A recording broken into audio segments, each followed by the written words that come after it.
అనంతపురం అరుణోదయ కాలనీలో దారుణం జరిగింది. 5 ఏళ్ల బాలుడిని పక్కింటి వ్యక్తి హతమార్చాడు.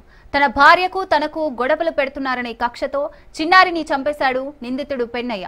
కుమారుడు సుశాంత్ కనిపించడం లేదని బాలుడి తల్లిదండ్రులు గోవింద్ హరి, నాగవేణి పోలీసులకు ఫిర్యాదు చేశారు. ఆదివారం రాత్రే బాలుడిని హతమార్చి ఇంటి వెనుకున్న దోబి ఘాట్లో పూడ్చిపెట్టినట్లు నిందితుడు పెన్నయ్య పోలీసులు విచారణలో ఒప్పుకున్నాడు. అభంశుభం తెలియని బాలుడిని చంపేయడాన్ని తల్లిదండ్రులు, స్థానికులు తట్టుకోలేకపోతున్నారు. లోకం తెలియని చిన్నారిని హతమార్చిన నిందితుడిని కఠినంగా శిక్షించాలని బాలుడి కుటుంబ సభ్యులు, స్థానికులు డిమాండ్ చేస్తున్నారు.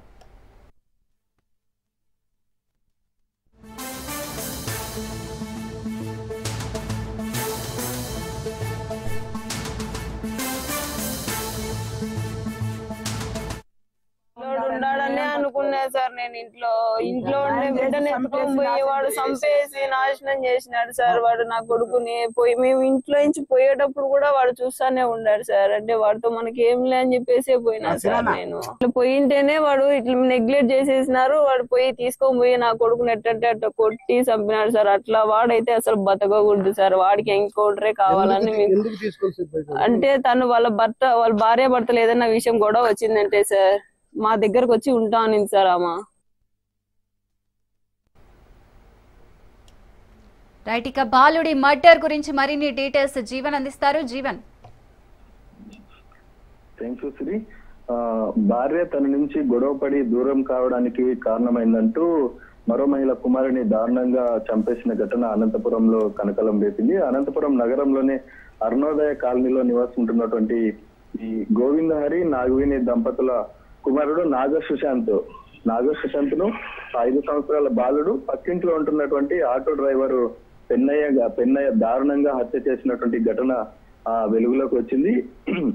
ఈ నెల 25న అర్ధరాత్రి గోవింద హరి దంపతులు సుశాంత్ నిద్రపోతుండగా ఇంట్లోనే వదిలేసి టిఫిన్ కోసం ఆర్టీసీ బస్ స్టాండ్ కు వెళ్లారు. అయితే వారు తిరిగి వచ్చి చూసేటడికి బాబు ఇంట్లో కనిపించలేదు. ఆ బాబు కోసం వెతకగా ఆచూకీ దొరకపోవడంతో ఆదివారం రోజు అనంతపురం 3 టౌన్ పోలీసులకైతే ఫిర్యాదు చేసినటువంటి పరిస్థితి ఉంది. అయితే ఈ ఘటనపై కేసు నమోదు చేసుకున్నటువంటి పోలీసులు అయితే ఈ బాలుడి ఆచూకీ కోసం దర్యాప్తు అయితే చేపట్టారు. ఈ గోవిందహరి ఇంటి సమీపంలో ఉన్నటువంటి పెన్నయ్య, సావిత్రి దంపతులు కూడా నివాసం ఉంటున్నారు. వారిని కూడా అంటే విచారించడం జరిగింది.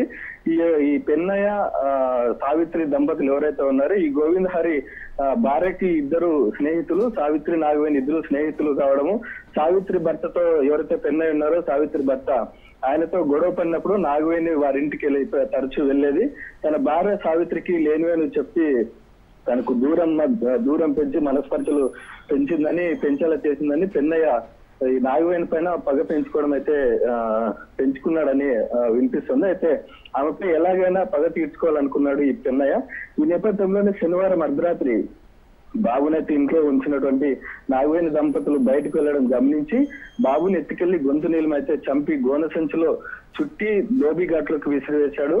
ఈ పోలీసుల దర్యాప్తులు అయితే ఈ హత్య ఉదంతం అనేది వెలుగు చూసింది. దీనిపైన పోలీసులు అయితే నిందితుడిని అదుపులో తీసుకుని కేసు నమోదు చేసి తదుపరి విచారణ అయితే చేస్తున్నారు. Right, thank you Jeevan.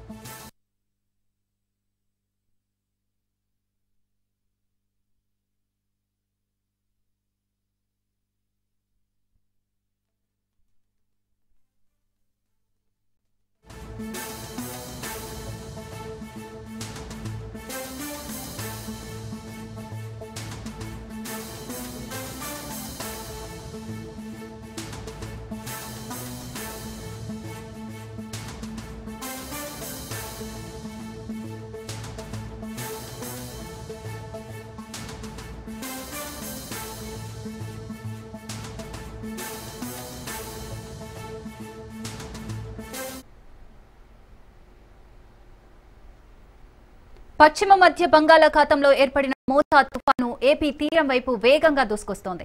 గడిచిన 6 గంటల్లో గంటకు 15 కిలోమీటర్ల వేగంతో కదులుతూ వస్తోంది. ఏపీలోని వివిధ ప్రాంతాల్లో తీరాలకు దగ్గరగా వస్తున్న మోంతా తుఫాను ఉధృతి భారీగా పెరుగుతోంది. దీని ప్రభావంతో రాష్ట్రంలోని పలు జిల్లాల్లో భారీ వర్షాలు, బలమైన ఈదురు గాలులు కొనసాగుతున్నాయి.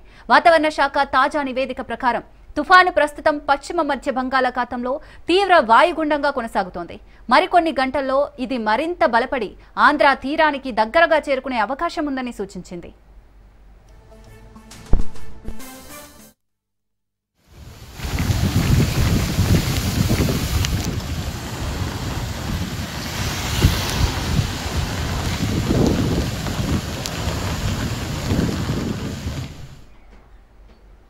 ఈ నేపథ్యంలో తీర ప్రాంత ప్రజలు అప్రమత్తంగా ఉండాలని అధికారులు హెచ్చరికలు జారీ చేశారు. ఇదిలా ఉంటే తుఫాను దగ్గరకు వస్తున్న కొద్దీ తీవ్రత తారా స్థాయికి చేరుకుంటోంది. సముద్ర తీరాల్లో అలలు భారీగా ఎగిసిపడుతున్నాయి. దీనికి తోడు కుండపోత వర్షాలు కురుస్తున్నాయి. ఈ నేపథ్యంలో అప్రమత్తమైన అధికారులు కాకినాడ పోర్టుకు 10వ నెంబర్ గ్రేట్ డేంజర్ సిగ్నల్ జారీ చేశారు. అలాగే విశాఖపట్నం, గంగవరం, భీమునిపట్నం, కలిక్కపట్నం పోర్టులకు 9వ నెంబర్ ప్రమాద హెచ్చరికలు జారీ చేశారు.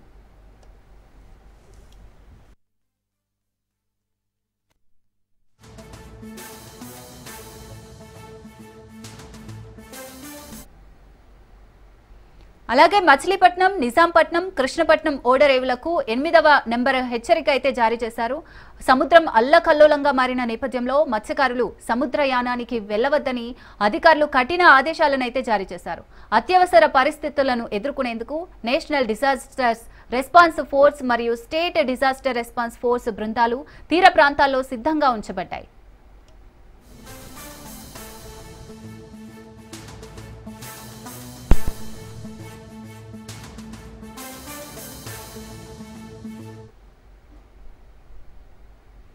పశ్చిమ మధ్య బంగాళాఖాతంలో తీవ్ర తుఫానుగా బలపడిన మోంతా రాత్రి కాకినాడ, మచిలీపట్నం మధ్య తీరం దాటే అవకాశం ఉంది.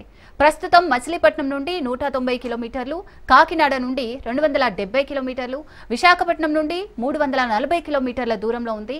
గాలుల వేగం గంటకి 90 నుంచి 110 కిలోమీటర్లు ఉండవచ్చని వాతావరణ విభాగం తెలిపింది. నరసాపురం తీర ప్రాంతంలో ఏర్పాటు చేసిన పునరావాస కేంద్రాలు, మెడికల్ క్యాంపులు తదితర ఏర్పాట్లను అధికారులు పరిశీలించారు. నరసాపురం, మొగల్తూరు తీర ప్రాంతంలో దాదాపు 10,000 మంది ప్రభావితమయ్యే అవకాశం ఉంది. ఎన్డీఆర్ఎఫ్ బృందాలను 2 రోజుల క్రితమే అందుబాటులో ఉంచినట్లు చెబుతున్న సబ్ కలెక్టర్తో మా ప్రతినిధి Satish face to face. Montha తుఫాను కారణంగా ఉమ్మడి పశ్చిమ గోదావరి జిల్లా నరసాపురం, పేరుపాలెం బీచ్ లో అయితే, కెరటాలు అయితే చాలా ఉధృతంగా ఉంటున్నాయని చెప్పి ఇక్కడ అధికారులు కూడా చెప్తున్నారు. దీనికి సంబంధించి ఈ జిల్లాలు అంటే ఈ మండలాలకి చాలా ఎఫెక్ట్ ఉందని పేరుపాలెం, అలాగే ఇక్కడ సంబంధించి మొగల్తూరు, ప్రధానంగా మొత్తం ఇవన్నీ కూడా అన్నింటిలో కూడా ఇక్కడ ఎఫెక్ట్ గట్టిగా ఉంటుందని చెప్పి ఇక్కడ స్థానికులు అంటున్నారు. ఎందుకంటే పేరుపాలెం బీచ్ లో దీనికి సంబంధించి జాయింట్ సబ్ కలెక్టర్ గారు ఇక్కడ ఉన్నారు, అడిగి తెలుసుకుందాం. సార్, ఇప్పుడు పునరావాస కేంద్రాల్లో ఏ విధంగా ఏర్పాటు చేశారు? సుమారు ఎంతమంది ప్రజలు లేకుండా ఉంటారు? అంటే మనకి ఈ నరసాపురం, మొగల్తూరు ప్రాంతాల్లో మనకి తీర ప్రాంత గ్రామాలు ఉన్నాయండి. మనకి ఇక్కడ దాదాపు 7 రెవెన్యూ విలేజ్లు తీర ప్రాంత గ్రామాలు ఉన్నాయి. ఈ గ్రామాలన్నింటిలో కూడా సుమారు మనం 10,000 మంది వరకు ఈ ఎఫెక్ట్ అవుతారు అని అంచనా వేయడం జరిగింది. దానికి సరిపడా 16 పునరావాస కేంద్రాలు ఏర్పాటు చేసుకున్నాం. నరసాపురం 8, అదేవిధంగా మొగల్తూరు 8, నరసాపురం ఒక 7,000 వరకు, మొగల్తూరు 3,000 వరకు కూడా ఈ ఎఫెక్ట్ అయ్యే ప్రజలు ఉంటారు. ఇక్కడ కూడా ఎంత అవసరం అనుకుంటే అంత మేరకు కూడా మనం పునరావాస కేంద్రాలు ఏర్పాటు చేసాం. ఇప్పుడు దానికి సంబంధించి కలెక్టర్ గారు మాకు 2 days నుంచి కూడా కంటిన్యూస్ ఇన్స్ట్రక్షన్ ఇస్తున్నారు. అదేవిధంగా స్పెషల్ ఆఫీసర్స్ వేశారు, వాళ్ళు కూడా వస్తున్నారు. ప్రసన్న వెంకటేష్ గారు వచ్చారు, అదేవిధంగా సిసోడే సార్ కూడా మనకి స్పెషల్ సిఎస్ గారు ఆయన కూడా వచ్చి ఇప్పుడు భీమవరంలో రివ్యూ చేయడం జరుగుతుంది. ఇక్కడ పకడ్బందీ చర్యలు తీసుకోవడం జరిగింది, ప్రజలకు ఏమాత్రం ఇబ్బంది లేకుండా ఈ ప్రాంతం వారికి. అదేవిధంగా మనకి తుఫాను హెచ్చరికల నేపథ్యంలో ఒక 2 రోజుల నుంచి బీచ్ లోకి సందర్శన కూడా ఆపేసాము. అదేవిధంగా మనకి ఫెర్రీ పాయింట్స్ ఉన్నాయి. ఇది గోదావరి కూడా ఇక్కడికి వచ్చి కలుస్తుంది కానీ సముద్రంలో. ఇక్కడ మనకి ఫెర్రీ పాయింట్స్ ఉన్నాయి. ఈ ఫెర్రీ పాయింట్స్ దగ్గర కూడా మేము ఈ ఉన్నటువంటి బోట్స్ పంటలన్నింటిని కూడా ఆపేయడం జరిగింది, అలౌ చేయట్లేదు. అవి కూడా నిన్న మార్నింగ్ నుంచి ఆపేయడం జరిగింది. ఇక్కడ ఏ విధమైన ఇబ్బంది లేకుండా కూడా ప్రజలకి అన్ని సౌకర్యాలు ఏర్పాటు చేసి, అన్ని సౌకర్యాలు అంటే మనకి భోజనము, అదేవిధంగా పడుకోవడానికి మనకి ఈ యొక్క మొంతలు అంటారు, అవి కూడా ఏర్పాటు చేయడం జరిగింది. దాంతోపాటు పిల్లలకి, వృద్ధులకి, వికలాంగులకి, గర్భిణీ స్త్రీలకు కూడా సదుపాయం ఏర్పాటు చేసాం. వాళ్ళకు కూడా భోజన సదుపాయం, దాంతోపాటు పిల్లలకు కూడా మార్నింగ్ పాలు అవన్నీ కూడా ఏర్పాటు చేయడం జరిగింది. ఇప్పుడు ఎన్డీఆర్ఎఫ్ బృందాలు ఏ విధంగా మనకి ఎన్డీఆర్ఎఫ్ బృందం మొన్న రాత్రే రావడం జరిగింది. ఆనరబుల్ సీఎం గారి ఆదేశాల మేరకు ప్రతి జిల్లాకి ఎన్డీఆర్ఎఫ్ బృందాలు వచ్చినాయి. మనకు కూడా ఎన్డీఆర్ఎఫ్ బృందం రావడం జరిగింది. ఆ ఎన్డీఆర్ఎఫ్ బృందంతో నిన్నంతా కూడా ఈ తీర ప్రాంత గ్రామాలన్నీ కూడా సందర్శించి ప్రజలను అప్రమత్తం చేయడం జరిగింది. నిన్న వారితో పాటు ఎన్డీఆర్ఎఫ్ తో పాటు పోలీసు, ఫైర్ వీళ్ళని కూడా తీసుకుని మేమంతా కూడా వెళ్ళడం జరిగింది. వాళ్ళకి ప్రజలకి ఏ విధమైన భయాందోళన లోను కాకుండా ఒకవేళ ఆపద వచ్చినా ఆదుకోవడానికి మేము ఉన్నాం అన్నట్టు చేయడం జరిగింది. ఏ టైంలో ఇక్కడ ఎఫెక్ట్ ఏమన్నా పశ్చిమ గోదావరి జిల్లా అంటే మనకి యాజ్ ఆఫ్ నౌ మన కాకినాడ ప్రాంతంలో తీరాన్ని తాగుతుందని చెప్తున్నారు. అయితే మనకి కాకినాడ అంటే మనకి దగ్గరలోనే ఉంటది తీరం వెంబడి.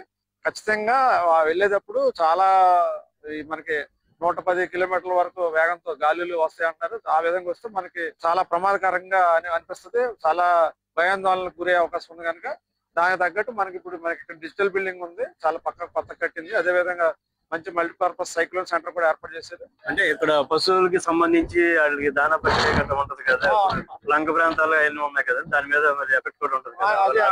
యానిమల్ హస్బెండరీ డిపార్ట్మెంట్ వారిని అలర్ట్ చేయడం జరిగింది. ప్రజెంట్ పశువులకి ఇబ్బంది లేదు, కానీ ఈ యొక్క నీరులో మునిగిపోయిన వాళ్ళ మేత ఏదైతే ఉందో అంత పాడైపోయిన వాళ్ళ మనకి యానిమల్ హస్బెండరీ డిపార్ట్మెంట్ కలెక్టర్ గారి ఆదేశాల మేరకు దానా సరఫరా చేయడానికి సిద్ధంగా ఉన్నారు.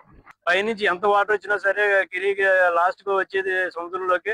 ఆ పాయింట్ కూడా ఇక్కడ నర్సాపురం దగ్గరలోనే ఒక 2-3 కిలోమీటర్ల డిస్టెన్స్ లో ఆ పాయింట్ కూడా ఉండడం వల్ల ఇక్కడ ఎటువంటి ఇబ్బందులు లేకుండా అన్ని బాధ్యతలు కూడా ఇక్కడ రెవెన్యూ మొత్తం అక్కడ మిగతా సంబంధించిన అధికారులు అందరూ కూడా ఈ విషయాల మీద అప్రమత్తంగా ఉన్నామని చెప్పి ఇక్కడ జాయింట్ కలెక్టర్ చెప్పడం జరుగుతుంది. కెమెరా పర్సన్ దుర్గా ప్రసాద్ తో సతీష్, రాజ్ న్యూస్, పేరుపాలెం బీచ్ నుంచి. ఇక మోంతా తుఫాను ప్రభావంతో నెల్లూరు జిల్లాలో కూడా ఎడతెరిపి లేకుండా వర్షాలు కురుస్తున్నాయి. కృష్ణపట్నం పోర్టులో 5వ నెంబర్ ప్రమాద హెచ్చరికనైతే జారీ చేశారు. నెల్లూరు జిల్లాలో తుఫాను ప్రభావంతో మరింత సమాచారాన్ని మా ప్రతినిధి చరిత్ కుమార్ అందిస్తారు. నెల్లూరు జిల్లాలో మితాంగ్ తుఫాన్ ప్రభావం అత్యంత ప్రభావితం చూపిస్తుంది. రాత్రి నుంచి కూడా ఎడతెరిపి లేకుండా కూడా నెల్లూరు జిల్లా వ్యాప్తంగా కూడా విస్తారంగా వర్షాలు కురుస్తున్నాయి. దగ్గర వాగులు, వంకలు అన్నీ కూడా పొర్లి పొంగుతున్న పరిస్థితి. అనేక ప్రాంతాల్లో రహదారులన్నీ కూడా కట్టైనటువంటి పరిస్థితి కూడా మనకి కనిపిస్తున్న పరిస్థితి. అయితే జిల్లా యంత్రాంగం ఏదైతే ఈ వర్షాలకు సంబంధించి ఎలాంటి అవాంఛనీయ ఘటనలు జరగకుండా కూడా ఇక్కడ అనేకమైనటువంటి ఏర్పాట్లు చేశారు. జిల్లాలతో పాటు అంటే నెల్లూరు జిల్లా కేంద్రంగాను అలాగే రెవెన్యూ డివిజన్లో కమాండ్ కంట్రోల్ రూములు కూడా ఏర్పాటు చేసిన పరిస్థితి. ప్రభుత్వం కూడా యువరాజ్ సింగ్ ప్రత్యేక అధికారిని కూడా ఈ మితాంగ్ తుఫాన్ని ప్రభావాన్ని నష్ట నివారణ చేసేందుకైతే మాత్రం ఇక్కడ అపాయింట్ చేసిన పరిస్థితి ఉందని చెప్పాలి. వివిధ రకాల అన్ని శాఖలను సమన్వయం చేస్తూ జిల్లా కలెక్టర్ హిమాంశు శుక్లా అలాగే యువరాజ్ సింగ్ కూడా అన్ని రకాల శాఖల అధికారులతో కూడా సమీక్ష నిర్వహించిన పరిస్థితితోనే చెప్పాలి. పూర్తిగా ఏదైతే సముద్రం మనం ప్రధానంగా చూసుకుంటే కృష్ణపట్నం పోర్టు వద్ద 5వ నెంబర్ ప్రమాద హెచ్చరికను జారీ చేసిన పరిస్థితి. సముద్రం దగ్గర 100 అడుగుల మేర ముందుకు వచ్చినట్టు కూడా మనకు సమాచారం అందుతుంది. ఏదైతే రామాయపట్నం అలాగే తుమ్మలపెంట, కొత్త కోడూరు, మైపాడు ఈ బీచ్లన్నింటినీ కూడా ఎవరిని ఇక్కడికి పర్యాటకులు రానికుండా కూడా చిట్టుగా కూడా ఆర్డర్లు పాస్ చేసిన పరిస్థితి ఉందని చెప్పాలి. సముద్ర తీర ప్రాంతానికి ఏదైతే మత్స్యకారులు ఉన్నారో మత్స్యకారులందరినీ కూడా వాళ్ళందరినీ కూడా సురక్షిత ప్రాంతాలకు తరలించారు. నెల్లూరు జిల్లాలో 144 పునరావాస కేంద్రాలు ఏర్పాటు చేశారు. ఈ పునరావాస కేంద్రాలన్నింటినీ కూడా పర్యవేక్షించేందుకు 3 షిఫ్ట్లుగా కూడా అధికారులు ఏర్పాటు చేసిన పరిస్థితి ఉందని చెప్పాలి. ప్రధానంగా ఏదైతే 27 రోడ్డు కనెక్టివిటీ అలాగే 16 రైల్వే కనెక్టివిటీ ఏదైతే జాతీయ రహదారులు కానీ అలాగే రాష్ట్ర రహదారులు ఏవైతే ఉన్నాయో వీటిని ఎక్కడైతే ప్రమాదం పొంచి ఉందో ఈ ప్రమాదం పొంచి ఉన్నటువంటి రైల్వే రోడ్ కనెక్టివిటీలను కూడా ముందస్తు జాగ్రత్తలు చేపట్టారు. అలాగే నెల్లూరుకు సంబంధించినటువంటి ప్రధాన జలాశయం సోమశిల జలాశయానికి సుమారు 30,000కు పైగా కూడా 30,000 క్యూసెక్కుల నీరు పైకి విడుదలవుతుంది. కిందకి కూడా 34,000 క్యూసెక్కుల నీటిని కూడా కిందకి విడుదల చేస్తున్న పరిస్థితి చెప్పాలి. పూర్తిగా మనం ఈరోజు కండలేరు డ్యామ్ కూడా కండలేరు జలాశయం కూడా 54 టీఎంసీల మేర కూడా నిండు కుండలా తలపిస్తుంది. అయితే కండలేరు జలాశయం నుంచి నీరు కిందకి విడుదల చేసేందుకు ఏదైతే అక్కడ వాగుందో అదంతా కూడా పూర్తిగా కూడా పూడుకుపోయిన పరిస్థితి. అక్కడ 60 జేసీబీలను పెట్టి ఇప్పటికే కూడా పూడికి తీతలు తీశారు. సుమారు 50,000 క్యూసెక్కుల నీటిని కానీ వదిలిపెడితే అక్కడ ఎలాంటి అక్కడ గ్రామాలు మునకకు ప్రమాదం ఉంది. ఈ మునకని నివారించేందుకైతే మాత్రం ఏదైతే కండలేరు జలాశయం వాగును కూడా ఇప్పుడు త్వరితగతిన కూడా అక్కడ రిపేర్లు కూడా దానికి మరమ్మతులు కూడా చేస్తున్న పరిస్థితి ఉందని చెప్పాలి.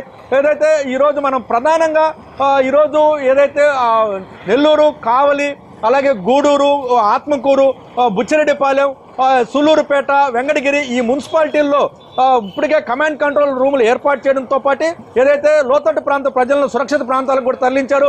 ఈరోజు కావలి కానీ అలాగే నెల్లూరు, కావలి ఏదైతే రద్దీగా ఉన్నటువంటి ప్రాంతాలు ఆత్మకూరు, గూడూరు, సులూరుపేట, వెంకటగిరి ఈ మున్సిపాలిటీల్లో ఇప్పటికే ఎక్కడ అంగళ్ళు కూడా దాదాపు 60% అంగళ్ళు కూడా ఎక్కడ కూడా తెరుచుకునే పరిస్థితి ఉంది. రోడ్లన్నీ కూడా నిర్మానుష్యంగా ఉన్నటువంటి పరిస్థితి. ఈ యొక్క అంటే ఈ మితాంగ్ తుఫాను ప్రభావం అయితే మాత్రం నెల్లూరు జిల్లాలో మాత్రం పూర్తిగా భారీ వర్షాలను కురుస్తున్న పరిస్థితులతో పాటు తీవ్రమైనటువంటి చలిగాలు కూడా వీస్తున్న పరిస్థితి ఉందని చెప్పాలి. ఏదైతే అత్యవసరమైతే తప్ప బయటికి రావద్దంటూ కూడా అధికారులు ఈరోజు ప్రజలకు సూచన చేస్తున్న పరిస్థితి ఉందని చెప్పాలి. ఇక్కడ ఈ మితాంగ్ తుఫాను ప్రభావం అయితే మాత్రం ఈ గాల్లో కొంత తక్కువ ఉన్నప్పటికీ తీవ్రమైనటువంటి వర్ష ప్రభావం అయితే మాత్రం ఉన్నటువంటి పరిస్థితి ఉంది. రేపు ఉదయం 9 రేపు ఉదయం కూడా వర్షం కొనసాగేటువంటి పరిస్థితి నేపథ్యంలో ప్రజలందరూ కూడా అప్రమత్తం ఉండాలని, అత్యవసరమైతే తప్ప ఇక్కడికి వెళ్ళొద్దనేటువంటి పరిస్థితి ఉందని చెప్పాలి. ఏదైతే పునరావాస కేంద్రాలతో పాటు ఏదైతే గ్రామాలకు కూడా మొబైల్కి సంబంధించిన రైతు బజార్లు కూడా గ్రామాలకు పంపుతున్న పరిస్థితి ఉందని చెప్పాలి. పూర్తిగా ఈ యొక్క నష్ట నివారణని, ప్రాణ నష్టం కానీ అలాగే ఆస్తి నష్టం తగ్గించేందుకైతే మాత్రం ప్రభుత్వం అన్ని విధాలుగా చర్యలు తీసుకున్నప్పటికీ కూడా కొన్ని దగ్గరలో కూడా ప్రభుత్వ ఏదైతే అధికారుల అలసత్వం మాత్రం కొంత స్పష్టంగా కనిపిస్తుంది. వీటన్నిటిని కూడా సమతుల్యం చేసేందుకు జిల్లా యంత్రాంగం హిమాంశు శుక్లా కానీ అదే ప్రత్యేక అధికారి యువరాజ్ సింగ్ కానీ అలాగే ఎస్పీ అజితా వెండ్లా కూడా ఈ క్షేత్రస్థాయిలో పర్యటిస్తున్నారు. వీళ్ళు ఎక్కడా కూడా ఈ ప్రాణ నష్టం కానీ ఆస్తి నష్టం కానీ కూడా చూసేందుకైతే మాత్రం చూసిన పరిస్థితి అని చెప్పాలి. ఇప్పటికే ఏదైతే చామాదుల వద్ద ఒక వ్యక్తి జల్లింగంలో చామాదుల వద్ద ఒక వ్యక్తి కొట్టకపోవడం, అలాగే అనే 2-3 వాగుల్లో కూడా ఇలాంటి ఘటనలు జరగడం, ఈ ఘటనలో ఏదైతే జరిగాయో వీటిని జరగనీయకుండా అక్కడ వాగులు, చెరువులు ఏదైతే నిండుకొండలో ప్రవహిస్తున్నాయో ఇక్కడ ప్రభుత్వం స్థానిక తహసీల్దారుల ద్వారా హెచ్చరిక బోర్డులు కూడా ఏర్పాటు చేశారు. ఎవరో కూడా ఈ వాగులు దాటొద్దంటూ కూడా అక్కడ హెచ్చరిక బోర్డులు కూడా జారీ చేసిన పరిస్థితి ఉందని చెప్పాలి. కెమెరామెన్ భరత్తో చరిత్ర కుమార్, రాజ్ న్యూస్, నెల్లూరు నుండి. బంగాళాఖాతంలో ఏర్పడిన మోంతా తుఫాను ప్రభావం, దానికి సంబంధించిన గందరగోళం విశాఖ నగర ప్రజల్లో స్పష్టంగా కనిపిస్తోంది. తుఫాను హెచ్చరికల నేపథ్యంలో ప్రజలు ముందు జాగ్రత్త చర్యలు తీసుకుంటున్నారు. మోంతా ఏపీ తీరం వైపు వేగంగా దూసుకొస్తోంది. సాయంత్రం లేదా రాత్రికి కాకినాడ సమీపంలో ఇది తీరం దాటే అవకాశం ఉందని వాతావరణ శాఖ వెల్లడించింది. దీని ప్రభావంతో రాష్ట్రంలోని 17 జిల్లాలకు రెడ్ అలర్ట్ జారీ చేశారు. కోస్తా జిల్లాలో ఇప్పటికే భారీ వర్షాలు మొదలవడంతో యంత్రాంగం అప్రమత్తమైంది. ఇక ఇదే అంశానికి సంబంధించి మరింత సమాచారాన్ని మా ప్రతినిధి దత్తు అందిస్తారు. మోంతా తుఫాన్ ప్రభావం ఖచ్చితంగా కనబడుతుంది. మనం చూడొచ్చు, ఒక్కసారి చూడండి, ఇవ్వండి చెట్లు ఏ విధంగా ఉంటాయో ఒకసారి చూడొచ్చు. గాలు తీవ్రత విండిపోవాలి. ఇప్పుడు ఐఎండీ చెప్తున్న లెక్కల ప్రకారం చూసుకుంటే కనుక 60 కిలోమీటర్ల వేగంతో గాలు తీస్తున్నాయని చెప్తోంది. మనం ఉన్నది కాకినాడ జిల్లాలోని ఉప్పాడకి సమీపంలో ఉన్నటువంటి కోనపాముపేట అనే తీర ప్రాంత గ్రామం. ఇక్కడ చూడొచ్చు, సముద్రం, రోడ్డు, ఇళ్ళు అన్నీ ఒక దగ్గరే కనబడతాయి. మనం చూడొచ్చు. ఒక్కసారి ఈ విజువల్ మనం చూసినా మీరంతా కూడా తీర ప్రాంత వాసులు. ఇక్కడ చూడండి, సముద్రం ఇక్కడే ఉంది. అంటే ఆ సముద్రం కాస్త నేడు భూభాగాన్ని తమ గర్భంలో కనిపేసుకుని రోడ్డు మీద రావడం జరిగింది. అయితే ఈ రోడ్డు కూడా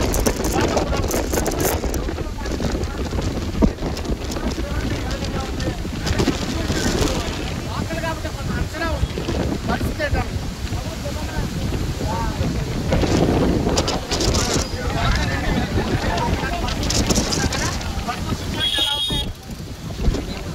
చూసేదానికన్నా సముద్రం యొక్క ఉధృతి చాలా ఎక్కువగా ఉందండి. విపరీతమైన సుమారు ఒక 20 కిలోమీటర్ల వేగంతో గాలి వీస్తున్నాయి. మనటువంటి భూభాగాలు కానీ ఇవన్నీ చెట్లు కానీ చాలా విపరీతమైనటువంటి వాతావరణం అయితే నెలకొంది. చాలా భయప్రాంతంలో ఇక్కడి నుంచి చాలా నచ్చిన చర్యలు తీసుకోవడం జరుగుతుంది. ఏర్పాట్లు జరుగుతున్నాయి. ఇంకా మరి సహాయ సహకారాలు అంటే ఇప్పుడే పరిస్థితి ఎలా ఉంటే సాయంకాలానికి మరింత ఉధృతిగా పెరుగుతుందని చెప్పేసి దాని మీద మీరు ఏమనుకుంటారు చెప్పండి. ఖచ్చితంగా ఇంకా సాయంత్రం మధ్య వేగం పెరిగే అవకాశం ఉందండి. తీరం దాటి సమయంలో మరింత వేగంగా గాలి వేస్తాయి కాబట్టి ఆ సమయంలో ఈ ఉధృతంగా గాలి వేస్తే మరింత ప్రమాదకరంగా మారే పరిస్థితి ఉంది. ఒక యువకులు మీకు కొంత అవగాహన ఉంది, ప్రభుత్వం కూడా చెప్తోంది, మీరు కళ్ళతో చూస్తున్నారు. ప్రభుత్వంతో పాటు చుట్టుపక్కల ఉన్న ప్రజలకు కూడా మీరు ఎటువంటి అలర్ట్ చేస్తున్నారు?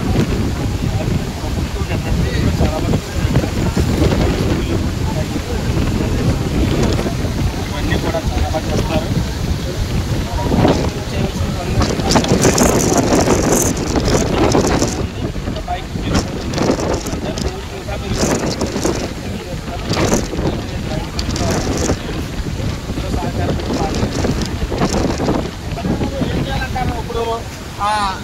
ఈ తీరానికి సంబంధించి రాత్రి 8-10 ప్రాంతంలో తీరం దాటుతున్నారు. అప్పుడు మీకు ఏ విధంగా ఉండబోతుందని మీరు ఎక్స్పెక్ట్ చేస్తున్నారు?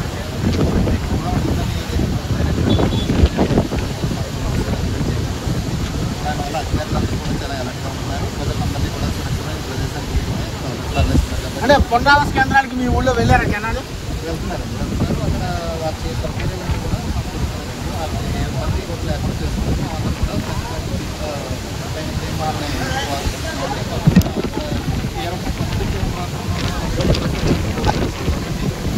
మొత్తానికి చూడొచ్చు, అంతా తుఫాన్ ప్రభావం సముద్రం అల్లకల్లోలంగా మారింది. రాత్రి 8 గంటల నుంచి 10 గంటల ప్రాంతంలో తీరం దాటుతుందని చెప్పేసి అధికార యంత్రాంగం అంచనా వేస్తుంది. అది కాకినాడ మధ్య తీరం దాటుతుందని చెప్పి అంచనా కూడా బెంచ్ రోడ్లో నిలబడలేని పరిస్థితి. గాలి తీవ్రత చాలా అధికంగా ఉంది. కెరటాలు చెట్లు ఏ విధంగా ఊగుతున్నాయి అంటే 80 నుంచి 60 కిలోమీటర్ల రాత్రి 90 నుంచి 120 కిలోమీటర్ల వరకు వీస్తాయని చెప్పి అధికార యంత్రాంగం చెప్తుంది. దాంట్లో ఎంత భయం గురవుతారు. మరోవైపు ఎక్కువగా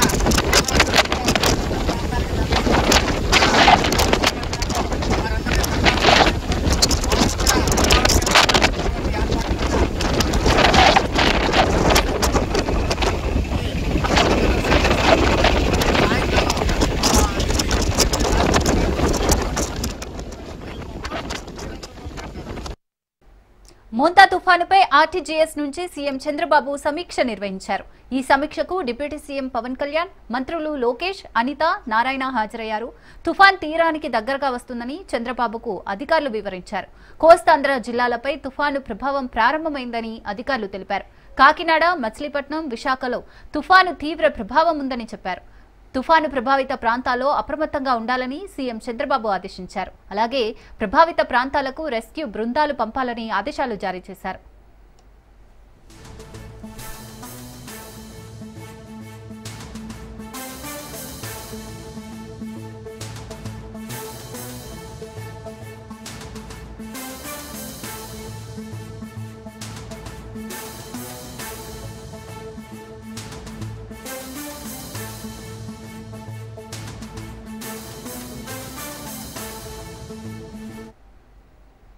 మోంతా తుఫానుపై ఆర్టీజీఎస్ నుంచి సీఎం చంద్రబాబు సమీక్ష నిర్వహించారు. ఈ సమీక్షకు డిప్యూటీ సీఎం పవన్ కళ్యాణ్, మంత్రులు లోకేష్, అనిత, నారాయణ హాజరయ్యారు. తుఫాన్ తీరానికి దగ్గరగా వస్తుందని చంద్రబాబుకు అధికారులు వివరించారు. కోస్తాంధ్ర జిల్లాలపై తుఫాను ప్రభావం ప్రారంభమైందని అధికారులు తెలిపారు. కాకినాడ, మచిలీపట్నం, విశాఖలో తుఫాను తీవ్ర ప్రభావం ఉందని చెప్పారు. తుఫాను ప్రభావిత ప్రాంతాల్లో అప్రమత్తంగా ఉండాలని సీఎం చంద్రబాబు ఆదేశించారు. అలాగే ప్రభావిత ప్రాంతాలకు రెస్క్యూ బృందాలు పంపాలని ఆదేశాలు కూడా జారీ చేశారు.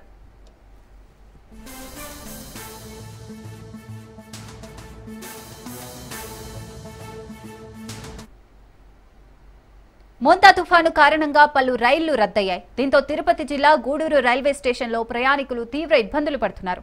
ఉదయం నుంచి రైల్వే స్టేషన్లో ప్రయాణికులు పడిగాపులు కాస్తున్నారు. మరోవైపు ప్రయాణికులు ఎలాంటి ఇబ్బందులు కలగకుండా చూస్తున్నామంటూ చెప్తున్న అధికారులు వారి కోసం కంట్రోల్ రూమ్, హెల్ప్ డెస్క్లను ఏర్పాటు చేశారు.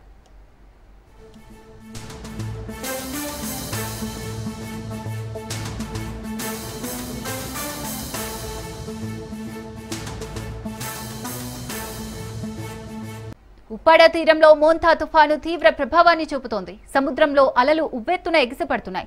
ఉప్పాడ, కాకినాడ బీచ్ రోడ్డు ధ్వంసమైంది. మత్స్యకారుల ఇళ్లు కోతలకు గురవుతున్నాయి. బీచ్ దగ్గరకు పర్యాటకులను అనుమతించడం లేదు పోలీసులు.